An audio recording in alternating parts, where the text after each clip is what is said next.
తాజాగా రామ్ గోపాల్ వర్మ తానేదో పెద్ద ప్రవచనకర్త మాదిరిగా ఇప్పుడు ఇంటర్వ్యూలు ఇచ్చేస్తున్నాడు. రివెంజ్ తీర్చుకోవాల్సిన అవసరమే లేదు, వాళ్ళ విజయమే అతిపెద్ద రివెంజ్ అన్నట్టుగా ఈరోజు మీడియా ముందుకు వచ్చి మాట్లాడుతున్నారు. మొన్నటి వరకు ఒక మాట, ఇప్పుడు ఇంకో మాట. ఎలా చూడొచ్చు అంటారు అసలు? అతన్ని మనం స్టడీ చేయాలి అంటే ఏ కోణంలో స్టడీ చేయాలి, అతని గురించి చెప్పాలంటే ఏ విధంగా మీరు వర్ణిస్తారు?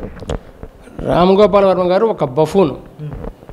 ముఖ్యంగా అతను ఏ తప్పు చేయలేదంటే నువ్వు చక్కగా వచ్చేసి ఒంగోలు పోలీస్ స్టేషన్లో లొంగిపో. చట్టాలు ఎవరికైనా చట్టాలే. నువ్వు ఏం తప్పు చేయలేదంటే చక్కగా నీకు ఎటువంటి శిక్షలు లేకుండా బయటకు వస్తావు. నువ్వు తప్పు చేస్తేనే శిక్షలు పడతాయి. నువ్వు తప్పు చేసావు కాబట్టే అందరికీ దొరకకుండా పారిపోయి ఎక్కడో లోపల కూర్చొని ఎక్కడో డెల్లో కూర్చొని పెద్ద ప్రవచనకర్తలాగా టీ తాగుతున్నావు, కప్పు గ్లాసులో చేతులు కప్పు గ్లాస్ పెట్టుకుని టీ తాగుతావు, మరేది తాగుతావు తెలియదు మాకు, పెట్టుకుని పెద్ద ప్రవచనకర్తలాగా మాట్లాడాల్సిన అవసరం లేదు. నువ్వు ఏ తప్పు చేయనప్పుడు చక్కగా ఒంగోలు పోలీసులకు లొంగిపో, చట్టాన్ని గౌరవించు, ఈ సమాజంలో ఉన్న మన చట్టాలని గౌరవించి నువ్వు పోలీసులకు లొంగిపోమని చెప్తున్నావు. అంటే మొన్నటి వరకేమో లాయర్ షూటింగ్ బిజీలో ఉన్నాడు అని చెప్పేసి లాయరు మీడియా ముందుకు వచ్చి ఎక్స్ప్లెనేషన్ ఇచ్చారు. మరి ఇప్పుడు షూటింగ్ బిజీ ఉందో లేదో పక్కన పెడితే చక్కగా ఇంటర్వ్యూలు ఇవ్వడానికి మాత్రం చాలా అందంగా చాలా చూడముచ్చటగా రెడీ అయ్యి ఇంటర్వ్యూలు ఇస్తున్నాడు. మీరు చూసే ఉంటారు. ఏంటి, మనం చట్టాన్ని గౌరవిస్తున్నట్ట, చట్టాన్ని వ్యతిరేకిస్తున్నట్ట, అపోజ్ చేస్తున్నట్ట, మీరేం చెప్తారు? అతన్ని పెట్టి డబ్బులు పెట్టి దర్శకుడిగా సినిమా తీసేటువంటి లేవాడు ఎవడు లేడు ఇంతవరకు. ఇటువంటి పనికిమాలను పెట్టి సినిమా తీసేవాడు ఎవడు లేడు. షూటింగ్ అనేది శుద్ధ అబద్ధం. ఇతను తప్పించుకోవడానికి చెప్పే మార్గాలు. ఈ చట్టాన్ని గౌరవించే వ్యక్తి అయితే నువ్వు చక్కగా పోలీస్ స్టేషన్లో లొంగిపోండి. అదే మా డిమాండ్. ముఖ్యంగా అంటే పవన్ కళ్యాణ్ గారిని అనేక సందర్భాల్లో అనేక మాటలు అన్నాడు. ఆయన క్యారెక్టర్ని కూడా కించపరుస్తూ అనేక ట్వీట్స్ కానివ్వండి, సినిమాల్లో కొన్ని పాత్రలు అయితే ప్రత్యేకంగా చిత్రీకరించి అదనేదో తిక్కలవాడు అన్నట్టుగా కూడా చిత్రీకరించే ప్రయత్నం చేశాడు కదా. మీరు చూసే ఉంటారు అనేక సందర్భాల్లో. ఆ టైంలో ఏమనిపించింది? ఇప్పుడేదో పెద్ద శుద్ధపూసలాగా మాట్లాడుతున్న విధానం ఎలా అనిపిస్తుందంటే ఏం చెప్పుకోవచ్చు? అప్పుడు నోరుంది కదా అని, భగవంతుడు నోరు ఇచ్చాడు కదా అని, మనకు రాజ్యాంగం వాక్ స్వాతంత్రం ఇచ్చింది కదా అని నోటికి వచ్చినట్లు మాట్లాడి ఇవాళ శుద్ధపూసలాగా మాట్లాడితే సమాజం క్షమించదు. చట్టాలను గౌరవించు, చట్ట ప్రకారం నీకు శిక్ష పడాల్సిందే. నువ్వు ఈయన తప్పించుకోవడానికి కుదరదు. మా జన సైనికుల మా నాయకుడి యొక్క విధంగా నువ్వు అనుచితంగా ప్రవర్తించి మా మనసులో ఎంతో అగౌరవపరిచావు. నువ్వు మా భావాలతో నువ్వు ఆడుకున్నావు.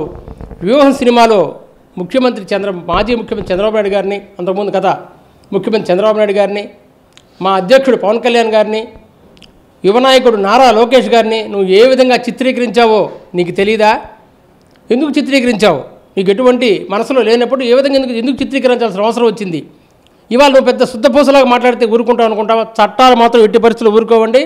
ఇటువంటి అసాంఘిక కార్యకలాపాలు బట్టి సంఘ విద్రోహికి శిక్ష పడాల్సిందే. ఎందుకంటే ఇటువంటి పనులు ఫ్యూచర్లో ఎవరు చేయకుండా ఉండటానికైనా సరే అతని చట్టం కఠినంగా శిక్షించి తీరాల్సిందే, అతన్ని జైలు పాలు చేయాల్సిందే. నాయకులు, అభిమానులు అందరూ కూడా శిక్షించాల్సిందే అని చెప్పేసి ప్రతిఘటిస్తున్నారు. బాగానే ఉంది. రామ్ గోపాల్ వర్మకి ఉన్నంత లీగల్ నాలెడ్జ్ ఎవరికి లేదు. చట్టాలను ఎలా ఎదుర్కోవాలో అతనికి బాగా తెలుసు. అతన్ని ఎవరు ఏం చేయలేరు.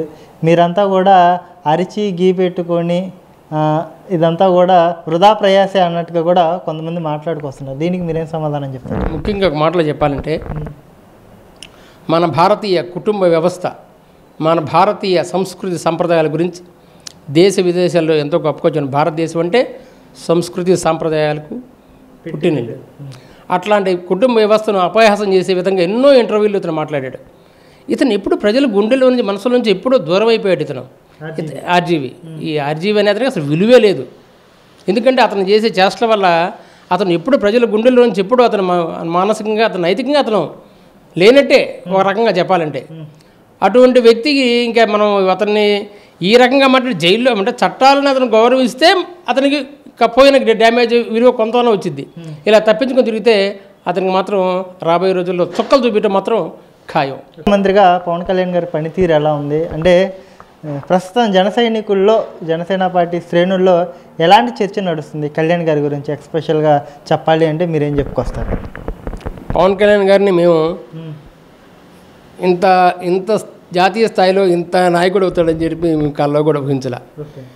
ఏదో మన రాష్ట్రం వరకు ఆయన పరిపాలన చేస్తారనుకున్నాం, కానీ ఈ రకంగా ఈరోజు నిన్న ఎంపీలందరికీ విందిచ్చే కార్యక్రమం కానీ ఆయనకి ఎటువంటి అపాయింట్మెంట్ లేకుండా సదరు మంత్రులందరూ కూడా ఆయన గౌరవంగా అడిగిన వెంటనే ఆయనకి అపాయింట్మెంట్ ఇవ్వడం కానీ అది ఎంతో గర్వకారణం. ఇది నిజంగా చరిత్రలో లిఖించదగ్గ రోజు. పవన్ కళ్యాణ్ గారికి ఆయనకి ఈ సందర్భంగా మన తెలుగు ప్రజల తరపున, మా జనసేన పార్టీ తరపున ముఖ్యంగా ఆయనకి అభినందన తెలియజేసుకుంటున్నాం. అంటే గ్రామాల్లో ఇప్పుడు ప్రస్తుతం పరిస్థితి ఎలా ఉంది? మంగళగిరి నియోజకవర్గ చుట్టుపక్కల ఉన్న గ్రామాల్లో పంచాయతీల్లో నిధులు కేటాయించబడడం, సర్పంచులకి కొన్ని అధికారాలు మన పవన్ కళ్యాణ్ ద్వారా కేటాయించబడడంతో ఏమన్నా గ్రామాల్లో ఏమన్నా రూపురేఖలు మారుతున్నాయా? ఒకవేళ చర్చ జరిగితే మీ నోటీస్కి ఎలాంటి చర్చ తీసుకొస్తున్నారు? పరిస్థితి ఎలా ఉందని చెప్పుకొస్తున్నారంటే ఏం చెప్తారు? గ్రామాల్లో ఈ రకంగా మామూలుగా సహజంగా మౌలిక వసతుల కల్పనలో ఈ నిధులు బ్రహ్మాండంగా ఉపయోగపడతాయి. ఎందుకంటే గ్రామీణ వ్యవస్థలో రోడ్లన్నీ కూడా చిన్న భిన్నమైపోయినాయి. ఉదాహరణకు మనం చూస్తే మాకు దగ్గరలో ఉంటే తెనాలి రేవేంద్రపాడు రోడ్డు ఈరోజు చక్కగా పరిష్కరింపబడి రోడ్డు కొత్త రోడ్డు వేశారు. అదేవిధంగా గ్రామాల్లో రోడ్లు కనీసం వాళ్ళు ఒడ్లు తీసుకెళ్ళడానికి కానీ చేలకు ముందు తీసుకెళ్ళడానికి కూడా సరైన పరిస్థితి లేదు ముందు రోజుల్లో, గడిచిన రోజుల్లో. ఇప్పుడు చక్కగా కొత్త రోడ్లు వేస్తున్నారు. అందరికీ ఈ పంచాయతీ శాఖల నిధులు చక్కగా రోడ్లు ముందల మౌలిక వసతులకు ఉపయోగిస్తారు. ఇది మంచి జరిగిద్ది. గ్రామాలు అభ్యున్నతి చెందుతాయి. కళ్యాణ్ గారికి ఎంతో కీర్తి ప్రతిష్టలు వస్తాయి. ఎప్పుడైతే గ్రామాలు వెలుగులోకి వచ్చే గ్రామ స్వరాజ్యం రావాలని గాంధీ బాపూజీ గారు చెప్పిన మాట మా కళ్యాణ్ గారి ద్వారా నిజమైతే మేము గట్టిగా నమ్ముతున్నాం.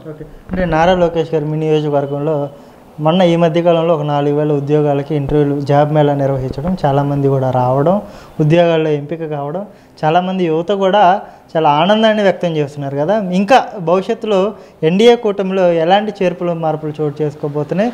మంగళగిరి నియోజకవర్గం రూపురేఖలు నారా లోకేష్ గారి ఆధ్వర్యంలో ఏమైనా మారే పరిస్థితి ఉండబోతుందా లాంగ్ విజన్లో అంటే మీరేం చెప్తారు?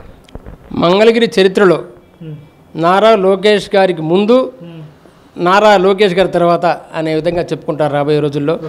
మంగళగిరి పేరు చెప్తే నారా లోకేష్ గారి ముందు, నారా లోకేష్ గారి తర్వాత.